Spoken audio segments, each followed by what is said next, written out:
Assalamualaikum warahmatullahi wabarakatuh. Selamat pagi, semangat pagi, dan salam sejahtera untuk kita semua. Kembali lagi dalam pembelajaran sejarah Indonesia untuk kelas 11 semester ganjil tahun ajaran 2021-2022. Seperti biasa, semoga kabar Anda pada pagi hari ini selalu diberikan kesehatan dan tentunya juga semangat yang lebih dalam mengikuti pembelajaran daring khususnya mata pelajaran sejarah Indonesia. Baik, pada video pembelajaran kali ini kita akan melanjutkan pembahasan materi minggu lalu, di mana minggu lalu kita sudah membahas materi mengenai kolonialisme dan imperialisme bangsa Eropa di Indonesia. Nah, pada video kali ini kita akan membahas mengenai dampak dari masuknya bangsa Eropa ke Indonesia, dan fokus pembahasan kita adalah bangsa Portugis dan Spanyol. Untuk bangsa Belanda dan Inggris itu kita akan membahas di video pembelajaran selanjutnya. Di sini karena keterbatasan waktu, maka kita akan fokus pada dua bangsa, yaitu bangsa Portugis dan bangsa Spanyol. Nah, di sini adapun tujuan pembelajaran kita yang pertama adalah menganalisis dampak politik, sosial, budaya, ekonomi, dan pendidikan yang ditimbulkan pada masa penjajahan bangsa Portugis beserta bukti peninggalannya. Yang kedua adalah menganalisis dampak politik, sosial, budaya, ekonomi, dan pendidikan yang ditimbulkan pada masa penjajahan bangsa Spanyol beserta bukti peninggalannya. Dan yang ketiga adalah menunjukkan bukti-bukti peninggalan yang berkaitan dengan politik, sosial, budaya, ekonomi, dan pendidikan pada masa penjajahan bangsa Eropa.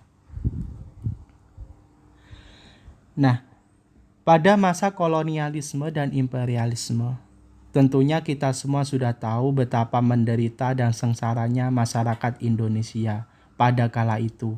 Tetapi di balik itu semua ada berbagai dampak positif yang mempengaruhi peradaban Indonesia pada masa kini. Nah, di sini kedatangan bangsa Eropa ke Indonesia, diantaranya adalah bangsa Spanyol dan bangsa Portugis. Nah, itu adalah karena faktor rempah-rempah, di mana Indonesia merupakan gudang rempah-rempah, dan kala itu rempah-rempah merupakan primadona di pasaran Eropa. Jadi tidak mengherankan jika Indonesia itu menjadi tujuan bangsa Eropa untuk mendapatkan rempah-rempah langsung dari sumbernya.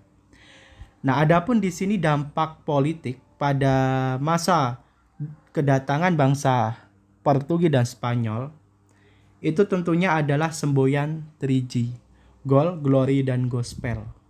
Nah, latar belakang inilah yang mendorong bangsa Eropa datang ke Indonesia, di mana gold itu adalah kekayaan, glory adalah kejayaan atau kekuasaan, sedangkan gospel itu adalah menyebarkan agama Kristen. Nah, di sini di bidang politik salah satunya adalah terjadinya intervensi politik kerajaan. Di sini kita ambil contoh pada Kerajaan Ternate dan Kerajaan Tidore, di mana bangsa Portugis itu melakukan intervensi politik terhadap Kerajaan Ternate, sedangkan Spanyol itu melakukan intervensi politik terhadap Kerajaan Tidore, di mana intervensi politik ini artinya adalah ikut campur tangan terhadap urusan kerajaan lokal. Nah, selanjutnya yang kedua adalah kerjasama dengan kerajaan. Nah, di sini Portugis maupun Spanyol ini mengadakan hubungan kerjasama dengan kerajaan-kerajaan lokal dengan tujuan agar kerajaan-kerajaan lokal itu mau menjual rempah-rempah terhadap Portugis dengan harga yang seminim mungkin. Dan tentunya dengan cara inilah Portugis akan mendapatkan untung yang lebih tinggi. Nah, ini adalah beberapa dampak yang ditimbulkan oleh bangsa Portugis dan juga Spanyol pada bidang politik. Nah, selanjutnya di sini kita akan membahas dampak atau bidang sosial budaya. Nah, kira-kira seperti apa? Yang pertama adalah pada agama. Tentu di sini munculnya agama Kristen, Katolik, dan juga Kristen Protestan. Kemudian di sini ada gereja di salah satu provinsi di Indonesia, tepatnya yaitu di NTT. Itu gereja ini terletak di Larantuka, Maumere, NTT. Nah, selanjutnya pada bidang kesenian ini adalah munculnya musik keroncong. Nah, jadi musik keroncong yang mungkin sesekali kita dengar dengan salah satu lagunya yaitu Bengawan Solo dengan penciptanya Gesang. Ini merupakan salah satu pengaruh bangsa Portugis yang ada di Indonesia. Jadi musik keroncong itu adalah peninggalan dari bangsa Portugis. Nah, selanjutnya adalah dansa.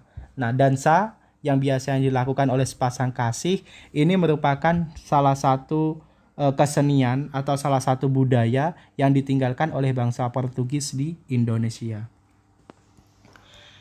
Nah, selanjutnya pada bidang bangunan.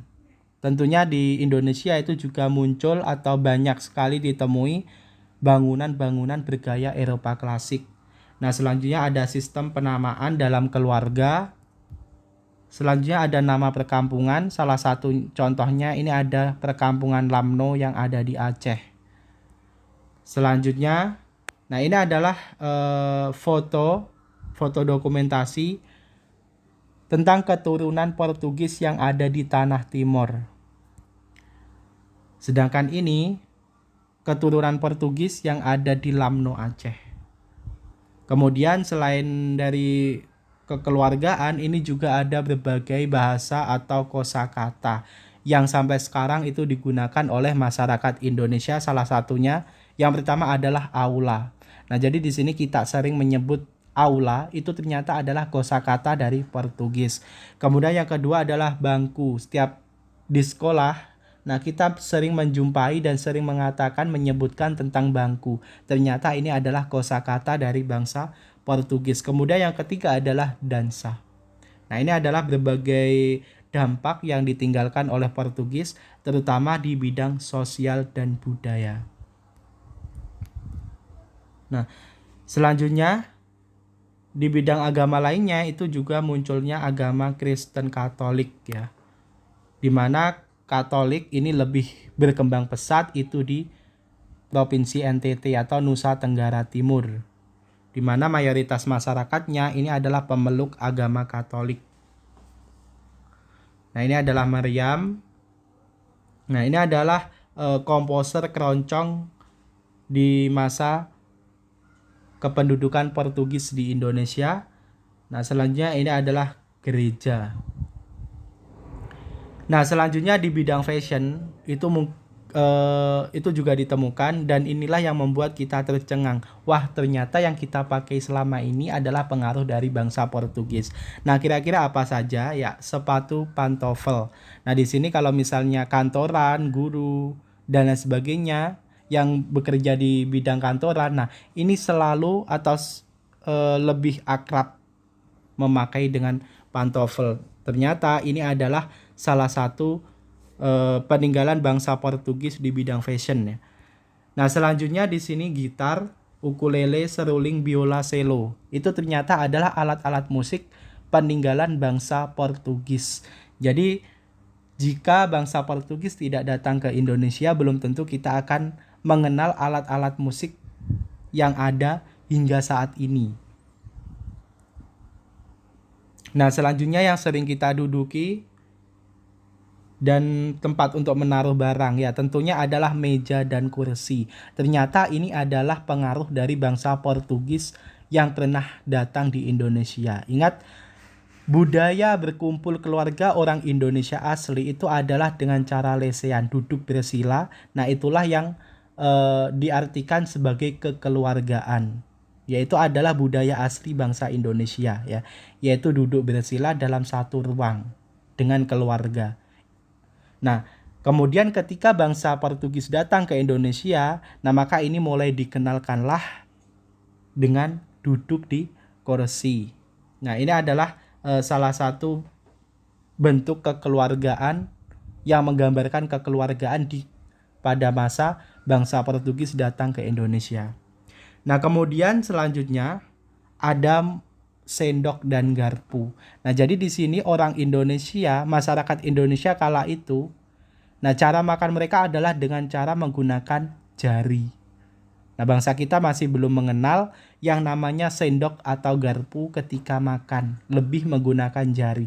Tetapi ketika bangsa Portugis datang ke Indonesia dan mulai dikenalkanlah penggunaan sendok dan garpu, maka di sini sampai sekarang pun orang Indonesia terbiasa makan dengan menggunakan sendok dan garpu selain dengan menggunakan tangan atau jari. Nah, selanjutnya ini adalah sosok komposer asli Indonesia atau pengaruh musik keroncong, yaitu Gesang. Jadi beliau ini adalah orang Indonesia tapi mendapatkan atau musiknya ini beraliran keroncong dengan lagunya yaitu lagu Bengawan Solo. Oke, selanjutnya, nah ini dalam sistem penamaan. Nah, jadi seperti nama-nama Katolik yang saat ini banyak kita jumpai, itu adalah nama-nama pengaruh dari bangsa Portugis. Nah, sebagai contohnya adalah Valentius, kemudian Domingus, kemudian Mendoza, Dias, Frederico, kemudian Da Silva. Nah, ini adalah nama-nama dari bangsa Portugis yang pada masa sekarang itu juga banyak digunakan oleh bangsa atau oleh masyarakat Indonesia sebagai penamaan, terutama mereka yang penganut agama Katolik. Belum lagi yang perempuan Maria Margaret dan lain sebagainya. Ini adalah pengaruh-pengaruh dari bangsa Eropa di Indonesia. Nah, kemudian selanjutnya di dalam bidang ekonomi. Nah, disinilah yang mungkin akan membuat kita tercengang ya tentang pengaruh bangsa Portugis di Indonesia. Ini adalah ketela. Nah, di sini ternyata ketela yang bisa digunakan atau bahan makanan yang ada di Indonesia dan bisa digunakan untuk pembuatan kue dan lain sebagainya. Nah, ini ternyata berasal dari bangsa Portugis. Jadi pengaruhnya ya singkong, kemudian ada juga alpukat, kemudian ada juga anggur dan tomat. Jadi di sini kita belum tentu mengenal buah-buah dan makanan-makanan seperti ini jika bangsa Eropa yaitu bangsa Portugis tidak datang ke Indonesia. Nah, dengan datangnya mereka ternyata membawa dampak positif bagi bangsa kita, di mana kita bisa mengenal ketela dan bahkan jumlah ketela di Indonesia pun sekarang banyak sekali. Kemudian anggur, kemudian apokat dan juga tomat. Mungkin kita lucunya juga tidak akan mengenal sambal tomat ya jika bangsa Portugis tidak datang ke Indonesia. Tuh. Nah, selanjutnya di sini pada bidang pendidikan. Nah, pada bidang pendidikan itu sudah muncul pendidikan keagamaan. Jadi pada masa datangnya bangsa Portugis ke Indonesia itu yang berkembang pesat di sini adalah bidang pendidikan keagamaan. Jadi untuk pendidikan formal contohnya di sekolah-sekolah itu masih kurang berkembang. Tetapi yang lebih berkembang pesat adalah bidang pendidikan keagamaan, di mana pada masa Portugis ini juga ada pendidikan keagamaan kepastoran gitu. Nah, kemudian di bidang keagamaan ini juga membawa dampak pada masa sekarang. Salah satu contohnya adalah munculnya pondok pesantren. Nah, jadi pondok pesantren untuk yang Islam itu bisa dikatakan mengadopsi pengaruh dari bangsa Portugis ketika menduduki Indonesia. Nah, selanjutnya, di sini adalah sekolah kepastoran terbesar di Maumere, yaitu Sekolah Kepastoran Ledalero Maumere. Di sini adalah sekolah kepastoran terbesar di Indonesia. Ya, jadi lulusan-lulusan di sini diperuntukkan untuk menjadi pastor sebagai pemuka agama Katolik. Nah, mungkin di sini ada berbagai pertanyaan. Kenapa dari pembelajaran di video ini yang lebih dimunculkan adalah bangsa Portugis, bukan bangsa Spanyol. Padahal di materi itu adalah poin pokoknya adalah bangsa Portugis dan bangsa Spanyol. Tapi kenapa yang ditonjolkan adalah bangsa Portugis? Ya, karena di sini bangsa Spanyol itu tidak banyak meninggalkan pengaruhnya di Indonesia karena perjanjian Saragossa, di mana dari perjanjian Saragossa inilah yang mengakibatkan wilayah daerah kekuasaan itu dibagi menjadi utara dan selatan, sehingga di sini Spanyol mendapatkan daerah utara yang mengakibatkan Spanyol harus meninggalkan Maluku. Dan pada masa ini Spanyol lebih memusatkan kekuasaannya di Filipina. Jadi kalau misalnya kita membicarakan peninggalan Spanyol di Asia, ini yang lebih mendalam adalah di negara Filipina. Karena apa? Filipina ini merupakan wilayah imperialismenya Spanyol. Gitu. Sedangkan Portugis itu lebih difokuskan kepada Indonesia, terutama Indonesia bagian timur. Jadi cukup sekian pembelajaran kita pada video pembelajaran kali ini. Semoga penyampaian materi yang saya sampaikan bisa memberikan gambaran terhadap Ananda sekalian dalam memahami dan mempelajari materi sejarah Indonesia, khususnya dampak kolonialisme dan imperialisme bangsa Eropa, yaitu bangsa Spanyol dan bangsa Inggris di Indonesia. Semoga bermanfaat untuk Ananda. Jangan lupa untuk subscribe, kemudian like, komen, dan juga share video pembelajaran ini agar video pembelajaran ini lebih bermanfaat. Kurang lebihnya dari saya mohon maaf. Wassalamualaikum warahmatullahi wabarakatuh.